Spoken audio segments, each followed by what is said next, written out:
ஜெய் சாய்ராம். அக்கல்கோட் சமர்த்த சுவாமிகள் வரலாறு பாகம் 4. மரணம் மாறியது. பாபா சாஹேப் ஜாதவ் என்கின்ற குயவன் சுவாமிகளுடைய பெரிய பக்தன். அவன் அடிக்கடி சுவாமிகளை வந்து தரிசனம் செய்துவிட்டு போவது வழக்கம். ஒரு முறை அவன் சுவாமிகளை பார்க்க வந்திருந்தான். அப்பொழுது சுவாமிகள் அவனை பார்த்து, உனக்கு ஓலை வந்துவிட்டதா என்று கேட்டார். சுவாமிகளை நன்கு அறிந்திருந்த குயவன் அவர் கூறியதற்கான அர்த்தத்தை உடனேயே புரிந்து கொண்டான். அவர் காலடியிலே விழுந்து தான் தனது குடும்பத்திற்கு தேவையானவற்றை சேர்த்து தரும் வரை தனக்கு சில நாட்கள் உயிர் பிச்சை தருமாறு அவரை கெஞ்சினான். அவனது குடும்ப நிலையை சுவாமிகள் நன்கே அறிந்து வைத்திருந்தார். ஆகவே கருணை உள்ளம் படைத்த சுவாமிகள் ஆகாயத்தை நோக்கி எவருடனோ உரத்த குரலிலே சண்டை போடத் துவங்கினார். அந்த குயவனை தன்னுடைய ஒரு கையால் பிடித்து கொண்டு இருந்தவாறு கைகளையும் கால்களையும் ஆட்டிக்கொண்டு யாரையோ தடுத்து நிறுத்துவது போல அவருடைய செயல்கள் அமைந்து இருந்தது. அப்பொழுது அங்கு ஒரு மாடு வந்து நின்றது. ஆகாயத்தில் யாரிடமோ அந்த மாட்டினை காட்டி காட்டி ஏதோ கூற அந்த மாடு அடுத்த கணமே இறந்து விழுந்தது. அழுத குடியானவன் உயிரை காத்து அவனுக்கு பதிலாக ஒரு மாட்டின் உயிரை யமனிடத்திலே தந்தார். பிறகு சுவாமிகள் அமைதியானார். பின்னர் அந்த குடியானவரிடத்திலே கூறினார், சரி, இந்த முறை உனக்காக யமனிடத்திலே பேசி உனக்கு பதிலாக அந்த மாட்டின் உயிரை தந்துவிட்டேன். அடுத்த முறை உனக்கு ஓலை வந்தால் என்னிடத்திலே நீ வராதே என அவனிடமும் கடிந்து கொள்ள அங்கு கூடி இருந்தவர்கள் அனைவரும் வியந்து நின்றார்கள். அதன் பின் வெகுகாலம் அந்த குயவன் சுவாமிகளுக்கு பணிவிடை செய்வதிலேயே தனது வாழ்நாளை கழித்து வந்தான். அதற்குள்ளாக அவனுடைய குடும்பமும் ஸ்திர நிலைக்கு வந்துவிட்டது. இப்படியாக ஒரு மரணத்தையும் மாற்றி அமைத்தவர் சுவாமிகள். குருடனுக்கு பார்வை கிடைத்த வரலாறு. ஒரு நாள் சுவாமிஜி ஒரு ஆலயத்தின் கூடத்திலே தனது சிஷ்யர்களோடு அமர்ந்து பேசிக்கொண்டிருந்தார். அப்பொழுது அவரிடம் வந்த ஏழை பிராமண தம்பதியர்கள் சுவாமிகளை நமஸ்கரித்து விட்டு தாம் மிகவும் ஏழை எனவும் தமக்கு உள்ளது ஒரே ஒரு வாரிசான குருட்டு மகன்தான் என்பதனால் தமக்கு பிற்காலத்திலே தங்களுக்கு ஆறுதலாக இருக்க எப்படியாவது தனது மகனுக்கு பார்வை கிடைக்க அவர் அருள் புரிய வேண்டும் என்று அழுதவாறு கெஞ்சிக் கொண்டார்கள். கெஞ்சி கெஞ்சி அவள் பாதத்திலேயே விழுந்து புரண்டு வணக்கம் சொல்லி கேட்டுக்கொண்டார்கள். அவர்களின் வேண்டுகோளை கேட்ட சுவாமிகள் அவர்களை அமைதிப்படுத்தி அங்கேயே சிறிது நேரம் அமர்ந்திருக்குமாறு கூறினார். அப்பொழுது அந்த ஊரைச் சேர்ந்த சில பிராமண பண்டிதர்கள் அங்கு வந்தார்கள். எப்போது சுவாமிகளை அவமதிக்கலாம் என தினமும் நேரம் பார்த்து கொண்டு திரிந்தவர்களுக்கு அங்கு சுவாமிகளை கண்டதும் குஷி பிறந்து விட்டது. அவர்கள் தாம் மெத்த பாண்டியத்தியம் பெற்றவர்கள் என்றும் தம்மை எந்த வாதத்திலும் சுவாமிகளின் சிஷ்யர்களால் தோற்கடிக்க முடியாது என்பதையும் கூறிக்கொண்டு கேலி செய்தவாறு திரிந்தார்கள். அவர்கள் வேண்டுமென்றேதான் தாம் பேசுகின்ற ஏளன பேச்சுக்கள் சுவாமிகளின் காதிலே விழும்படி கூறிக்கொண்டு அமர்ந்திருந்தார்கள். அதை கேட்ட சுவாமிகள் தன் எதிரிலே அமர்ந்திருந்த குருட்டு பையனை அருகிலே அழைத்தார். அவனை கட்டி அணைத்து கொண்டு அவன் காதிலே ஏதோ ஓதினார்.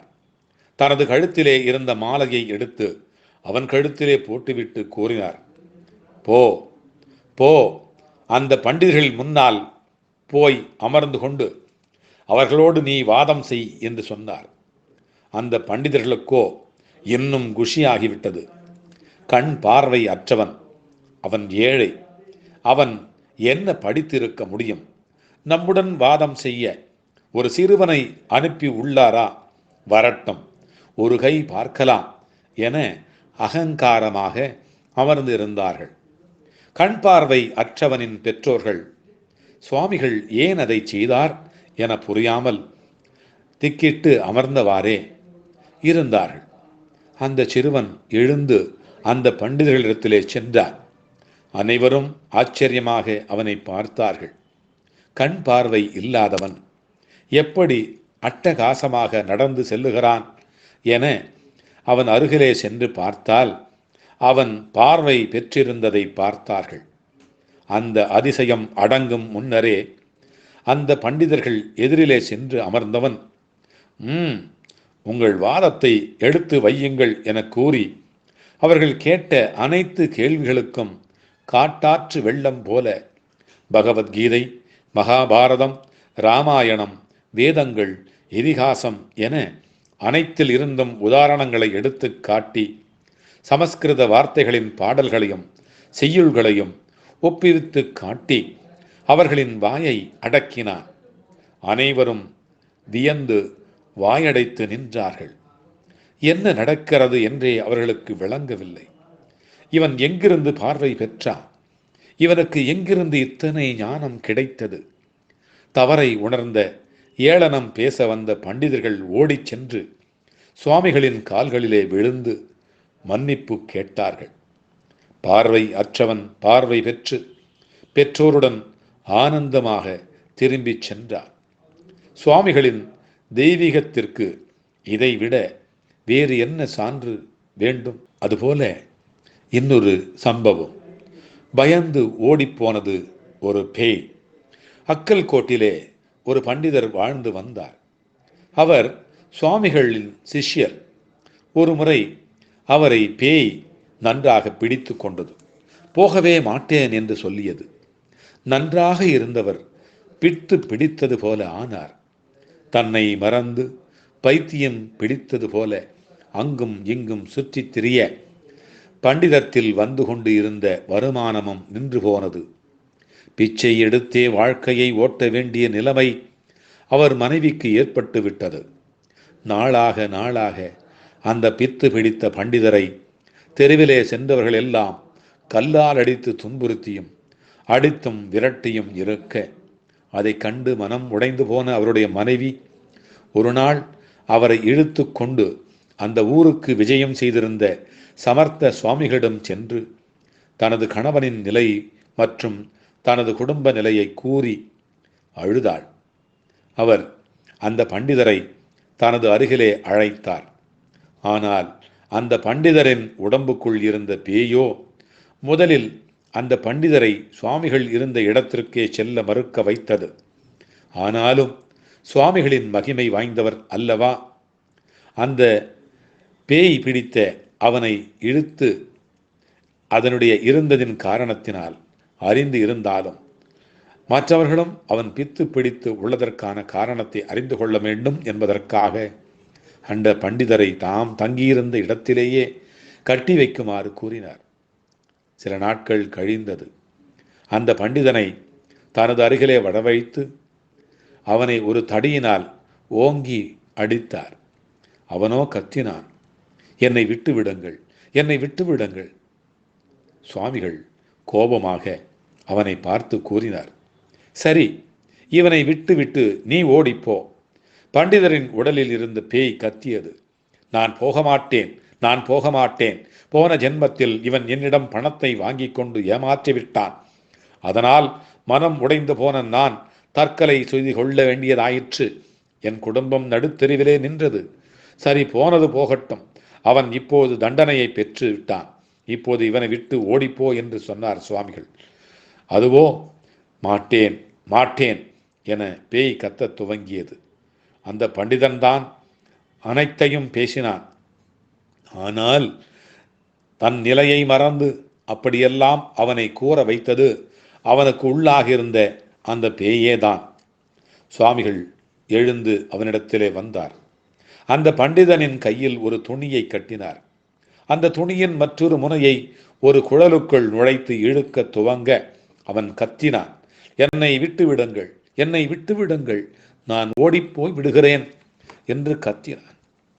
சில நிமிடங்கள் அனைவர் முன்னிலையிலையும் அந்த காட்சி அரங்கேற அந்த பண்டிதன் திடீரென மயங்கி கீழே விழுந்தான். அவன் வாயில் நுரை தள்ளியது. சுவாமிகள் ஆகாயத்தை பார்த்து கத்தினார். போ, ஓடிப்போய் அதோ தூரத்தில் தெரியும் மைதானத்தில் உள்ள அந்த புளிய மரத்தில் சென்று அமர்ந்து கொள் என்று சொன்னார். அதன் பின் சிறிது நேரம் அமைதி. கீழே விழுந்து கிடந்த பண்டிதர் தூங்கி எழுவது போல எழுந்தார். சுவாமிகளை கண்டார். ஆச்சரியத்துடன் அவரை பார்த்தவர் அவர் கால்களிலே விழுந்து வணங்கி ஆனந்த கண்ணீர் விட்டு அழுதார். அவர் முகமே ஒரு உண்மையான பண்டிதரைப் போல தெளிவாக இருந்தது.